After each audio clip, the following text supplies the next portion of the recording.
What is in a house? Beyond these four walls and wooden panels lies a strong lineage, the unyielding curiosity of a child which sparks the embers for an educator, community leader, and entrepreneur. It shelters the spirit of a community, roused in support. What is in a house? A slave, a scholar, an educator, an activist, commonwealth. This is the blueprint of a remarkable structure. This is the John G. Riley House. John Gilmore Riley was born September 24th, 1857. He was born in Lynn County, born into slavery, and he died in 1954. We always work with the children by saying he was born in the year of the Dred Scott decision, 1857, and he died with Brown versus the Board of Education, 1954. John G. Riley was born into Sarah Wells and James Riley. As a young boy, he moved from Virginia to Tallahassee to work for James Kirksey.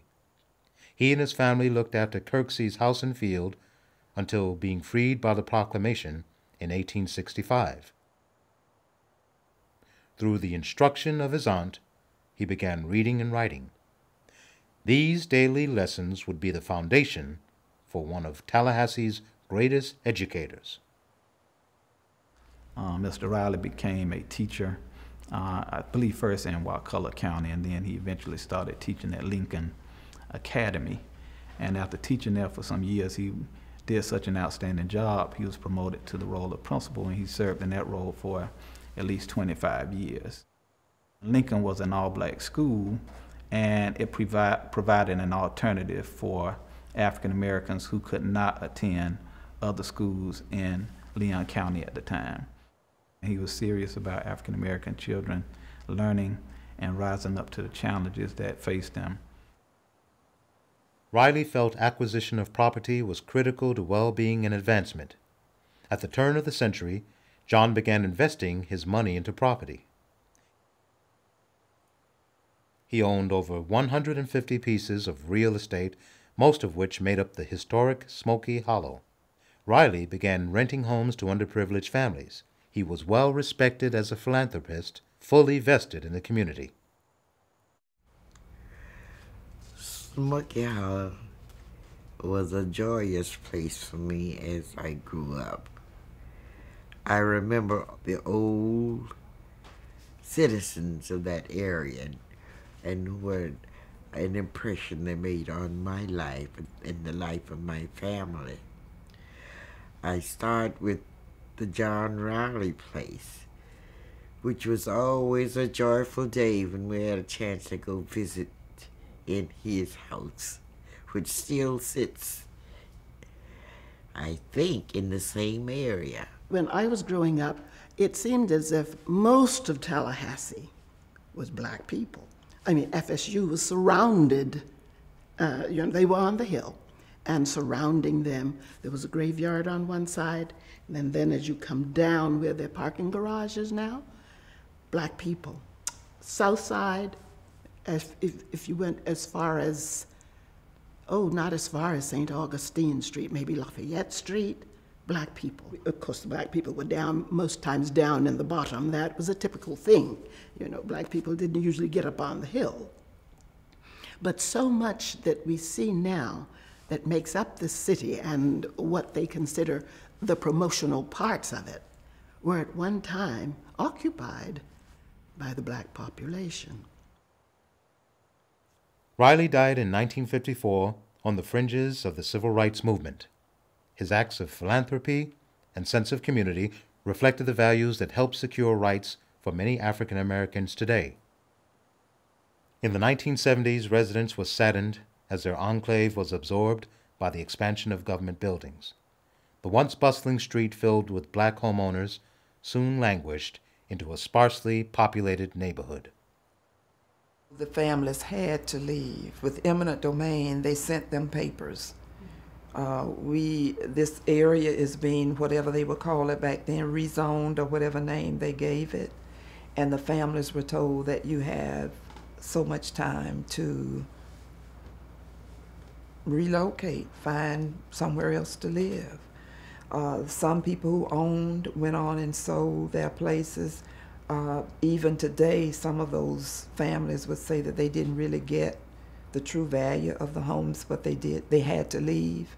And you didn't have the laws now like you could go and get an attorney and that person would make sure you got fair value for your property. You had to take what you were offered, because ultimately you would have to leave anyway under that early eminent domain process. The danger to the community is erasure. Black history, whether in Africa or in Europe or in the Americas, battles erasure, forgetting what happened, erasing the physical remnants of the past. Before they went into the house and started tearing it down, Tallahassee Historical Society went in and found some documents with John G. Riley's name on them, and they were dated. By 1978, after the house of John Hicks was bought by the Colmar Corporation, the Riley House became the last black-owned home not yet acquired. They contacted some of us. It was probably Ed Norwood, Sr. at the time, and then suggested that we do something. So we formed, and there were some people on the board of directors, initial board of directors, who knew Dr. Riley. So we decided to form a John G. Riley Foundation in an attempt to get the city to sell us the property. Local preservationist Althemese Barnes opened the house as the John Gilmore Riley Center Museum of African American History and Culture. You know, when I began to run for office, people all over told me that I just had to meet Althemese Barnes. She is so committed. We have here in Tallahassee a resource in her that is national in scope. She brings all that back, all her knowledge, she brings back here and helps us to preserve our own history. Miss Althemese Barnes is an extraordinary woman. I've learned so much from her. The house was fully restored in 1981, but there was nobody to take it from that point and put the heritage program in.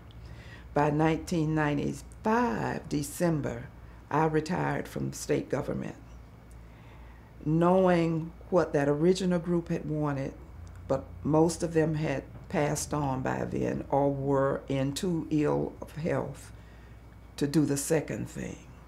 So I got with two other individuals, talked about it, and I decided in my retirement that I would come over and start the Riley Research Center and Museum as a way of making a reality of what that first group intended to ultimately have the Riley House be. The spirit of activism and community involvement still lives on today. Cascades Park is currently under construction. It is intended to be completed by around September of 2012. One part of Cascades Park is to commemorate the Smoky Hollow neighborhood. There's a lot of rich history from Smoky Hollow, and basically all of that history, for the most part, has been removed from the site where the park is being located.